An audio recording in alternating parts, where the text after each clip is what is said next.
We ran blood tests on them. We have an in-house analyzer, and the goose was above the readable scale.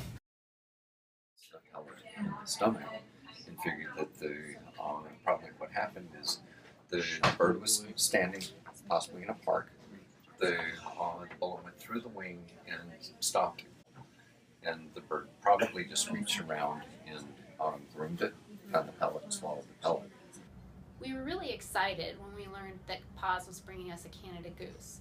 Not only because we want to help those animals get back in the wild whenever possible, but we find the anatomy differences between the birds and other wild animals and the cats and dogs that we do every day to be really interesting. The PAWS veterinary team comes to VCA Veterinary Specialty Center to run anesthesia for the birds, and here he can be seen with his endotracheal tube in place delivering anesthesia, and as we pass the endoscope down into his esophagus or throat, we were definitely impressed by how long the esophagus was, really the length of a typical Labrador retriever. Next we entered the glandular or true stomach, where the grass and other food that the goose had eaten along with secretions could be seen. But the next section was the challenge. Geese don't have teeth to chew their food with, so they have a gizzard or second stomach where rocks and other material accumulate to grind up the food, and that's exactly where the pellet was stuck in the goose. The folds of the thick green muscles in the second stomach were hard to look under, and the numerous rocks in the second stomach made it very difficult to spot the pellet.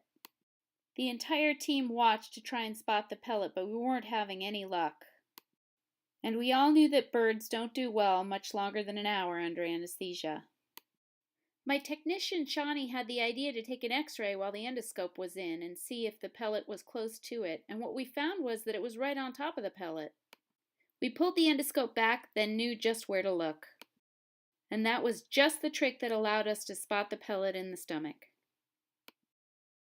We grabbed the toxic lead pellet with an instrument and removed it without any complications. While the goose recovered from anesthesia, Dr. Huckabee examined the wing and determined it was already starting to heal. Once the goose was awake enough, we removed his endotracheal tube, then swabbed out the mucus that can tend to accumulate in a goose when they're not awake and coughing. He was then transported back to PAWS, where he's recovering until he can be released again into the wild.